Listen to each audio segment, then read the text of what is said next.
Hey, I'm Doug Draper. I'm your host of Uptime Logistics. It's powered by Cap Logistics. Please visit caplogistics.com for all your supply chain needs. And Uptime Logistics today, we're going to be talking about the oil and gas industry and really diving into it a little bit about 2021, what to expect as we move forward and everything else. So our guest is an amazing individual that knows the industry inside and out. His name is Mark LaCour.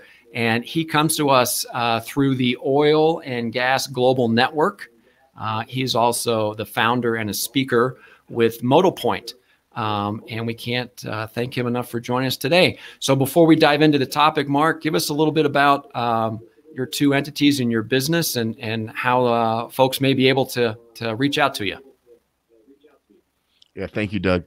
Yeah, I'm literally the luckiest guy on the planet. I get to talk for a living. And if you would have asked me 5 years ago if that was a possibility, I would have said you're crazy. So OGGN is Oil and Gas Global Network. It's the top 13 oil and gas podcasts in the world. We're over 1.8 million listeners in 191 different countries. One of our podcasts just broke 1 million listeners. And we're also our live stream company. We started live stream because of COVID-19. So we have 6 monthly live streams. And then, of course, that led to the speaking stuff with MotoPoint. And so it's just, I'm just very lucky and very blessed to be in a point where I can talk about an industry that I have a passion around and actually still make a living. Yeah, great. We always talk about how do you monetize podcasts and get the word out there, and you've been very successful in getting that done. I know your content is amazing and would encourage, if people wanted to learn more about it, tell them where to go. How do they find you online? Easy, OGGN.com, or go to any of the social channels and just search for OGGN and we'll pop up #1. Nice. Very good. Well, obviously today's discussion is about oil, gas, refinery, and we had talked before about maybe we set the stage with 2020, but I think really our audience and what we want to talk about today is kind of forward thinking. So, maybe some future trends of what's going to happen in 2021. So maybe you could talk a little bit about, on a grand scale, maybe some trends that are happening now that we're in the midst of the pandemic, maybe some challenges, and just kind of a quick overview of what this crazy industry looks like as we roll into 2021. Yeah. So as much as I hate to back up, I have to back up a little bit to kind of set the stage. So 2020, sure. Forget COVID, forget the presidential election, but 2020 was unique in the fact that we had a double black swan event, which has never happened in my lifetime in the industry. So basically we had a low crude price environment and we had a huge drop off in refined products and demand for refined products. And so that has never happened before. So we were, as an industry, we were basically being squeezed from both ends. And so it wasn't the typical low crude price that we go through every 10 or 15 years. It was much worse than that. So not only did you see the upstream companies, the operators, the service companies having to do massive layoffs, you were seeing things like refineries shut down because there was no demand for their product. And refineries are not designed to be shut down ever. And big super majors that depend on one end of that value chain or other were really hurt. So typically somebody like ExxonMobil, when their upstream part of the business is hurting, they still make a lot of money on the downstream part of the business. So the company itself is in good shape. For the first time ever, that wasn't there to catch them. So 2020 was horrendous for our industry globally. You're starting to see we're coming out of that. You're starting to see the price of crude inch up, the price of gas to inch up. You're seeing petrochemical demand starting to go up, refined fuel starting to go up because people are starting to travel again a little bit. But it'll be another 6 months to a year before we're back to where we were before. So we came through a war and we're coming out of it bloody and bruised, but we're still here. And the future still is bright for our industry. Nice. Tell me about the, you mentioned upstream and downstream, right? Kind of the yin and the yang. And when one's up, they, the big guys can pull from the other one. Explain that a little bit. I'm not following you on what that is. Explain to our audience what that means, upstream and downstream. Yeah, so it's kind of simple. So upstream is the part of the business of getting the hydrocarbons out of the ground. So think of drill rigs, right? That's the upstream part of the business. Downstream is taking those hydrocarbons and turn it into stuff you can sell. And most people think of downstream as fuel, right? Gasoline for your car, diesel, jet fuel. But downstream is also things like soccer balls, car tires, lipstick, carpet, adhesives, duct tape, all that comes from downstream. And so if you think about the last downturn we went through in 2014, 2015, 2016, the price of gas and oil was very cheap, but were you paying less for your car tires? No, you weren't. Well, the car tires are made from hydrocarbons. So the margins of the downstream part of the industry was through the roof. In that point in time, ExxonMobil's downstream part of their business internationally grew 100% in revenue year over year. And when you're as big as ExxonMobil and a piece of your business grows 100%, that is crazy, right? So typically when upstream is hurting, when the cost of hydrocarbons are cheap, downstream is on fire because the hydrocarbons are their raw feedstock. It'd be no different than if you had a company making men's suits and you had distribution and logistics and manufacturing and retail, and you woke up one day and somebody said, boss, somebody cut the cost of our raw cotton by 70%. I mean, your business would explode. And that's typically what happens in a low crude price environment. For the first time ever, nobody was buying the suits. So it didn't matter if somebody cut the cost of your raw cotton because nobody was buying the suits. Mm-hmm. Yeah, that's a perfect analogy. I appreciate it. It makes total sense. Total sense.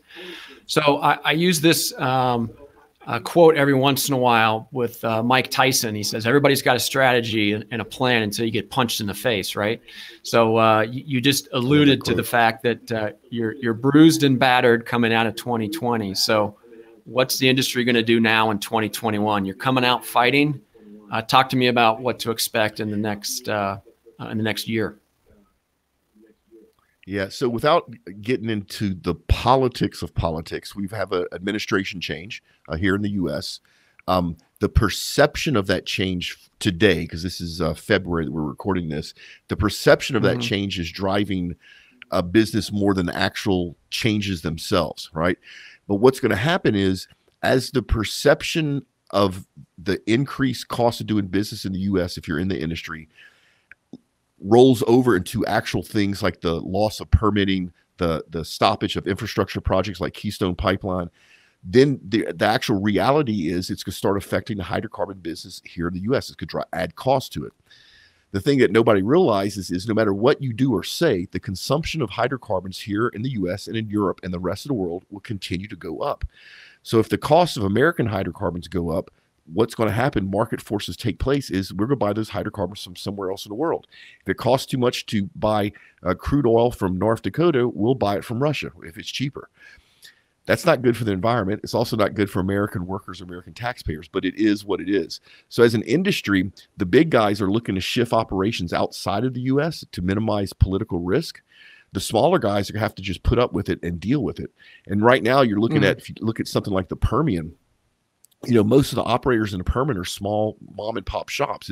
It's an uncle and a dad and a grandfather that started that drilling business 75 years ago. They're scared right now. And they've just come out of a session where they almost went bankrupt. They probably had to lay off most of their company. And so now they're looking at what's happening and they're scared. So it's causing them to react. So you're seeing in the Permian, people on the New Mexico side, where a lot of that land is federal, move their operations to the Texas side, just right across the border, where that same land that looks exactly the same is state land. That's being driven by perception. But now what are you doing? Now you're hurting the hotels and the restaurants that are in New Mexico, and you're moving that revenue to Texas. Now, as a native Texan, I'm okay with that. But if I lived in New Mexico, I would not be okay with that. And this is just the beginning of what the perception is going to do to the industry here in the U.S. It's really sad that we've come out of this battle bruised and bloodied. And instead of coming back to a welcome and being able to go back to business as normal, we have to figure out how to play political games just to keep our head above water. Mm-hmm. Yeah, it's kind of the unintended consequences of decisions that are made to the industry, right? I never would have thought, let's just hop the state line so we can keep our business moving forward. And gosh, what happens to all the the support industries and groups out there? So, do you think you made a good point about how the big guys have the infrastructure and the ability to say, we're just going to go overseas, right? We're going to chase it wherever the crude is least expensive, and the smaller guys may not be able to do that. Do you see that as good or bad for the consumer? I mean, it's almost like a K curve, right? I think people have heard about the K curve as we come out of the recession and the pandemic, I should say. is that the big get bigger and stronger, and the small guys are there trying to figure out what the hell to do. Do you think that is going to be a concern in the oil and gas and refining space? Yeah, it is absolutely a concern. The big guys have the capital, have the reach, have the geopolitical contacts to just move their operations. And it's also something to do with the local populations. You know, here and in Europe, if you tell somebody you work in the oil and gas industry, unfortunately, today in 2021, most probably they're going to have a negative reaction to that, right? They think the oil and gas industry is destroying the planet. You go to Africa or Russia or India or even Australia, that's not how they feel about the oil and gas industry, right? They welcome it. It's good paying jobs. And so, you know, you're going to see big companies move out for business reasons. But what I think is going to happen is they're going to end up staying in a lot of parts of the world and growing their operations where they're accepted socially. Because when you're accepted socially, it's easier to hire, to retain. And if you think about our industry, no matter what part you're talking about, it's an industry of engineers and project managers, because everything we do is either engineering or project management. Well, what happens when you can't hire an engineer or project manager here or in Europe?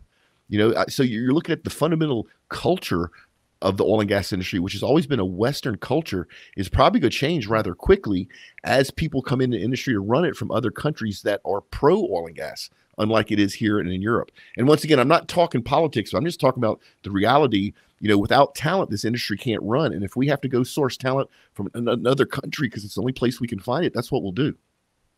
Mm-hmm. Do you think that there's certain parts of the world that are more ripe to take advantage of this? I mean, you mentioned Africa and everything else. From a layperson's, it's kind of hard to wrap my head around. All right, I'm doing my upstream here in North America, and all of a sudden I'm just going to move to a different part of the world.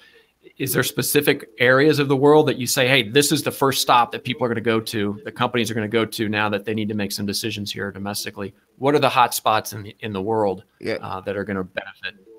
Africa by far is the hot spot. You look at all the discoveries, all the super majors are making, all the nationalized oil companies. You're looking at the drilling, the production that's going in, but it's also places like you never would have thought, like the Cape of Good Hope, South Africa. That's some of the worst weather in the world, right? And yet they're making major discoveries off the coast of Israel in the Mediterranean, another hot spot. On land in Central South America, you know, they're making discoveries. They're making unconventional discoveries left and right. Even in India, they're making discoveries. So the ability to find hydrocarbons has gotten better and better because of technology. And now that you have these economic and social drivers, the big companies are using this technology to find hydrocarbons in parts of the world that they didn't find them before. Now, with that said, I do want to bring up something that I get pinged on at least once a day, and it's Arctic drilling. You're hearing a lot of stuff in the news about companies wanting to drill in the Arctic. Nobody wants to drill in Arctic right now. It's too expensive, right? All has to be $100 a barrel. So you're seeing these banks make these public statements about how they're not going to fund drilling in the Arctic. Nobody's asking them for money. You know, it'd be like you and me, Doug, saying we're not going to fund exploration on Jupiter. Well, nobody's trying to drill on Jupiter right now. So it doesn't matter whether we fund that or not. So you know, the industry has to make money in order to survive. And if it needs to move to different parts of the world, it will. But right now, Africa is super hot. And Africa is going to be hot for the next 10, 15, 20 years. If you want to check out something really cool, check out Recon Africa in the Congo basin. They made a discovery that looks like it's going to be bigger than the Permian. And their break-even cost is ridiculous. It's below $30 a barrel. And it's just a wonderful story. And they're out there. The first thing they did when they moved out there is they started drilling water wells for the local population, for the farmers, so they could feed their people. And so the companies that's operating out there took care of the local population first before they even worried about making a dollar. Mm-hmm. That's interesting. Well, you can go to an area like Africa that welcomes the industry, that wants people to be there, but there's a whole heck of a lot of infrastructure, technology. It just doesn't snap your fingers and it gets from Africa to other parts of the world.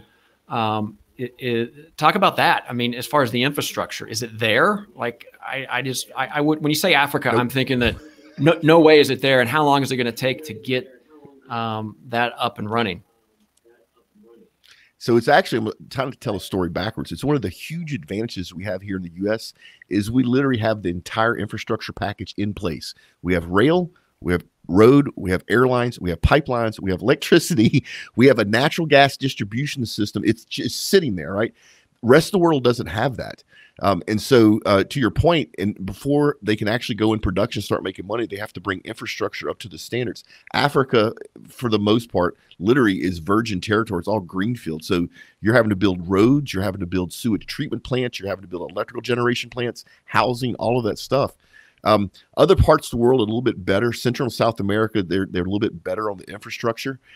China is another place. China is building infrastructure like crazy and building storage like crazy because they realize that as they grow, they need access to abundant, cheap hydrocarbons. And for them, they have the hydrocarbons. But here's the funny part. It costs them too much money to get their own hydrocarbons out of the ground today because they don't have the infrastructure. So it's actually cheaper for them to go buy hydrocarbons from the rest of the world, store it, and use it in China as they build the infrastructure to eventually tap into their own fields. So the infrastructure is super critical. And you know, we're very lucky here in the U.S. that we have it all. Yeah. How long is it going to take, right? I mean, you said greenfield, which I think is a great term. I don't know, it's like 6 months, a couple of years. How long until they can get that infrastructure in place to really maximize the output? So I don't know. Talk about the timing of all that. It depends on the return of the project. So if the return on the project is a lower dollar amount, a lower margin, it's going to take much longer to build the infrastructure. If the return on the project is big, like some of these fields are, they just double down and they get, you know, if they need 100 bulldozers, they get 100 bulldozers out there. I've seen literally overnight, I've seen airports built and cities built literally in a 24-hour period because the money was there, because the capital was there. For the most part, though, that type of, I don't care what it costs, infrastructure planning and construction won't happen for the next couple of years because we're still in a relatively low crude price environment. We're still, I think today we're at $58, which is actually a great number. But until we hit close to 65 or 70, the financial incentives aren't there. Now, once we hit 65 or 70, if you're a construction, if you own a construction company, you need to be talking to all these big operators because then it's not a matter of money. It's a matter of time. How quick can I get that road built? Because the quicker I get that road built, the quicker I can get those hydrocarbons to market. And that's where I make my real money. Mm-hmm. Yeah. So obviously at Uptime Logistics, we talk a lot about logistics and transportation. You know, if you've been keeping in mind, forget oil and gas, just the world in general is stressed beyond belief related to logistics and the supply chain for a variety of reasons that we won't get into. But what's your thoughts on the transportation, the ocean freight moving? So you've built a road, you've built an airport, you've built a city, you're extracting hydrocarbons. You got to get it somewhere. Is there concern in the industry of like, how the heck are we going to get it from point A to point B in a timely fashion so it can be used and consumed? What's your general thought on the infrastructure? So not only is there a concern, it's a real constraint in the market right now. And coming out of 2020, who would have ever thought there's not enough sea cans in the world? You know, because for a while you could pick those up for a dime on a dollar because nobody was moving stuff across borders. Now, not only is there not enough sea cans, there's not enough LNG tankers, there's not enough deep water tankers, there's not enough oil barges, and so all those parts and pieces are in short supply, and that will not slow down. And so the companies that have managed their logistics well, that have long-term contracts with their suppliers and actually treat their suppliers like a partner instead of a vendor, are the ones that can really pull out ahead. The operators and the other parts of the oil and gas industry that don't have great long-term relationship with their suppliers, with their infrastructure suppliers, all of a sudden can find that they're no longer have the leverage that they used to have. Not that long ago, if I wanted freight shipped across the U.S., I could leverage that trucking company because they needed the work. Now they don't need the work. And so if I don't want to pay the rates that they want me to pay, I'm not going to get my stuff moved. So that's just a different paradigm for the industry. I actually think it's great because for 3 years or so, the logistics industry here in the U.S. actually really took it on the nose. They were doing very low margin deals just to keep their people working. So actually, it's kind of nice to see them get their turn too at the trough. Mm-hmm. Yeah, that you're spot on, right? I mean, in the logistics world myself, I don't know a single person that's out of work, unemployed, or not busting their butt because business is just going crazy. So it's good to hear that that's the same case there. So we've talked a little bit about overseas, and we got the big guys that can jump in and build infrastructure in a heartbeat. On the downside of that K curve that we just spoke about, the mom and pops and the family-owned businesses that don't have those resources? What's happening for those guys in 2021? Hey, I'm in Texas. I can't I can't set up shop in Africa. So what are my options? So there's a couple things going on. So first thing, the access to cheap, abundant capital has disappeared. And realistically, it needed to disappear. For capital was mismanaged on land in the upstream part of our industry for the last 6 or 7 years. So now companies are having to run lean and mean. It's no longer about growth. You're no longer have the ability to borrow capital because you're growing at a certain rate. Now it's about, can you make a return on that investment? And so what you're going to see is a lot of mergers and acquisitions. You're going to see a lot of the financially sound smaller companies that have a cash in the bank pick up assets of the companies that didn't manage capital well and that are going through bankruptcy right now. And you can see that for the next couple of years.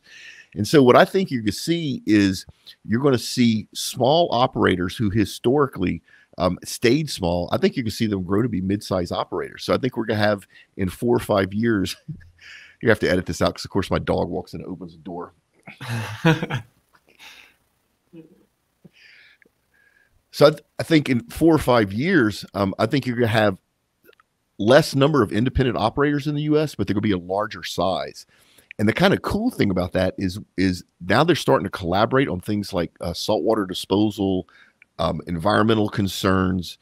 They're even doing things like sharing service companies, which they've never done before. And so I think the business model itself is going to change. I think the new mid-sized operators here in the U.S. in the next few years will be much more collaborative, much more focused on using technology in the proper places. I think they're going to run much safer operations for their people and much safer operations for the environment. So it's almost like what we went through this last couple of years finally pushed that part of the industry up into modern standards. And we've needed that to happen. Now, unfortunately, you're going to see a lot of the smaller independents that didn't manage capital well just get consumed. And it's just the price they're going to have to pay. The good thing is there should be a shortage of skilled labor in the oil and gas industry, probably starting about the third quarter of this year. So the people that will lose their job should easily be able to get another job. So they'll be able to stay employed. It just, they may end up going to work for a little bit bigger company they were working for before. Well, that's good. You always want to make sure that folks aren't losing their job and the workforce development stays on par. You made one comment about collaboration, right? And I wanted to see, is that accepted and embraced in the industry? You know, my perception is, hey, this is my plot of land. This is my oil. Don't mess with me. But in order to succeed and grow and take the next level and continue to move forward, like you said, that collaboration is going to happen. Do you think that's going to be accepted and embraced in the industry in general? Yes, because we have no choice. Now, it is tied to culture, and a lot of that culture is tied to leadership. You know, right now, a lot of the leaders in the industry are my age. I'm 55 years old. We grew up in a different world. Collaboration was something that a word your competitor used to try to get you to divulge secrets, right? And that's not the new world in the oil and gas industry. This new younger workforce, the millennial generation, and even more, this Generation Z, which are the ones right behind them, are built to collaborate. It's how they were educated, right? And so it's needed. It's always been needed. You can still keep your trade secrets and work with your competitors. I mean, you know, we're speaking of logistics. The old way of doing it is I'd hire a truck to come out and bring, you know, my 2 forklifts, and that truck would ride back to wherever empty. Well, that trucking company has to make money. So that empty ride back had to be covered by the profits they made delivering me the forklift. Now what you're seeing happen, and it's really happening right now, is I'll pay that truck to deliver the forklift, but then one of my competitors will pay him to bring some mud pumps back somewhere else. So now the truck company's actually whole on both sides of the run. And it's a very simple thing. I just had to talk to my competitor. And you're seeing tools, you're seeing technology like apps out there that facilitate that. And you can see more and more of that, especially since as an industry, we're facing this negative public perception that is really really impacting our business in a negative way. The only way that we can get through that and tell the real true stories of our industry is if we work together. So you're seeing much more collaboration around environment, around safety, even things like logistics. Now, it's still in its infantile. It's going to be another 10 years before it's as collaborative as, say, the automotive industry is, but we're heading in the right direction. Yeah. Yeah, it's funny that you bring that up as far as the younger generation coming up, because in order to collaborate, there is some requirement of sharing, and sharing data is always, I don't want to give up my secret sauce. Mark, you're a good guy, but you're kind of a competitor, so I'm very hesitant to share with you, even though it may benefit us both.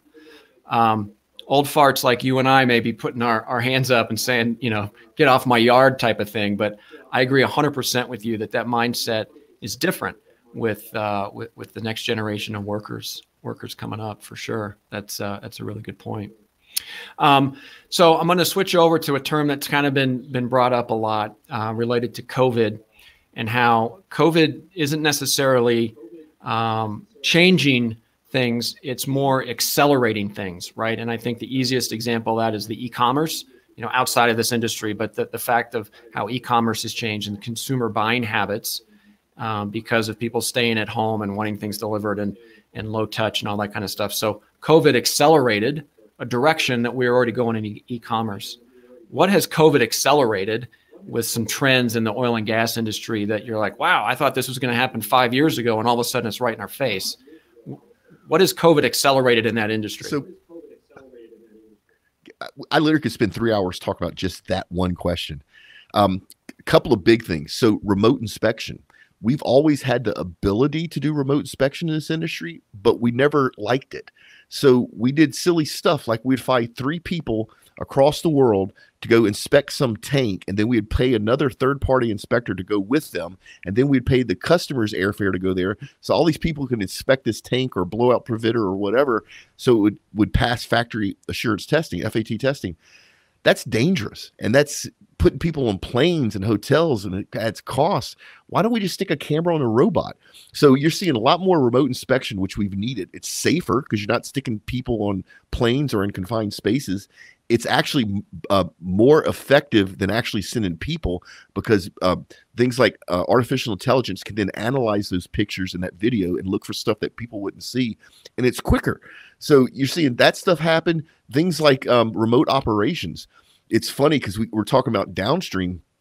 Up until, say, 2017, 2018, the operations, the control center in any downstream plant was locked down. They did everything they could to make sure nobody could remote in, right? Mm-hmm. Now they're having to run these plants without enough people because of COVID. So now they're reversing that trend, and now they're making it easy to remote in. And guess what? They're getting better returns on their investment. The operators that usually are sitting watching 30 dials, which no person could do that for 8 hours, now are at home with a laptop, and the laptop alerts them when something's out of specs. And so then they fix it. So, it's a wonderful thing. Even things like hiring. You're seeing more and more interviews being done remotely. Well, the cool thing about that is you remove the geographic constraints. So if I'm looking to hire an accountant, I can talk to somebody here in Texas. I can talk to somebody in Zimbabwe. Doesn't matter to me. I need a good accountant, right? And so it's really cool to see all that sort of stuff happening. And to your point, it would have happened eventually. It probably would have taken 50 years to happen, but COVID sped it up and made it happen right now. Yeah. Yeah, that's good. I think safety is important. When you and I spoke a year ago, there was a lot of cool things that we went into that talked about inspections and the turnaround process, and how remote access has just heightened the safety aspect of it, which I know is paramount in the industry. So that's pretty cool how all the remote accessibility and analytics is really improving upon that. That's interesting. So, Mark, you're in your shirt, you got a baseball cap on, you're in front of this big group of people, and it's all C-level executives, senior vice presidents of the leaders in this industry, and they're all waiting for you. You come out on stage, you got your message, you're excited to talk to this group. What are 2 or 3 things that you're telling them to say in order for you to be successful in 2021? Here are 2, maybe 3 things that you absolutely must do and embrace to be successful. You're on stage, man. What are you saying? So the first thing is, as an industry, we have to get away from our fear of we've never done that before, right? As an industry, we're different in that when we make mistakes in this industry, the results can be catastrophic overnight. You have loss of life, you have huge environmental impacts. So we've always looked at change as a risk, even if the change was good. So as an industry, we need to get away from that mentality and understand we still can be absolutely safe and be nimble. I'm seeing things happen that I've never seen before. Schlumberger is selling wireline tools on Facebook, and they're doing it well. Extreme Engineer, if you want to go check them out. Who would have ever thought that somebody be selling oil field tools on Facebook, right? But they're doing it. Now, if their competitors don't do it, they're going to get left behind. The other thing for the major operators is you need to take this public perception thing very seriously. It's affecting your ability to operate. It's affecting your shareholder value. It's affecting your ability to recruit and retain talent. And it's not about big corporate PR stuff. That doesn't work. You need to tell the world the good stuff that we do as an industry, not politics, not bragging, not emotion, but go ahead and and it's okay if your people talk to your neighbors, right? Let that happen. The other thing is we're entering a world where work itself is going to be flexible. The old way of working, the way I grew up, was you'd find a company that you liked. You'd go to work for them for 30 years, and you probably hated your job at least half of the 30 years, but you waited to retire to enjoy life. It was deferred enjoyment. We're not in that world anymore.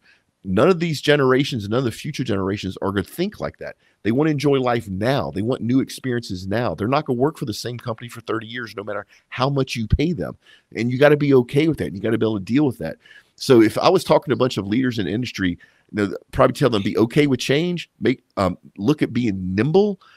Look at other industries. There's no reason for us to reinvent the wheel. Look at just-in-time or predictive maintenance that automotive and airlines been doing. So the industry needs to change, and I 100% believe that the companies that don't change are going to disappear, and the ones that do change are going to stick around. Yeah, I like that point a lot on the workforce development, right? I mean, we spoke about a few minutes ago about the collaboration aspect of the younger generation, but you know, you're spot on. You can have all the cool technology in the world, but a human needs to be engaged, and the human creates it.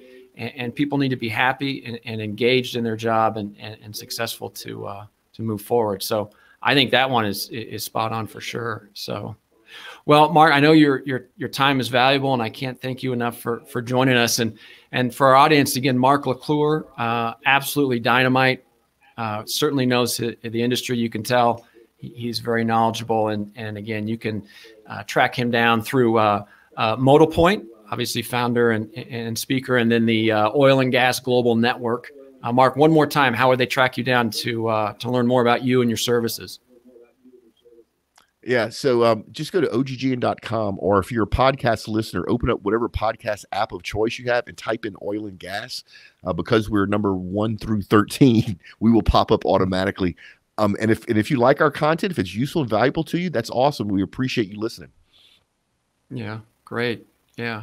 Well, again, it was nice talking to you today on Uptime Logistics. Of course, it's powered by Cap Logistics, and you can learn more about all of their services at caplogistics.com.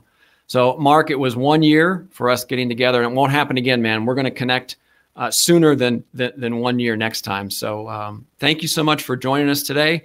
And thank our audience for participating today in Uptime Logistics. Take care, Mark.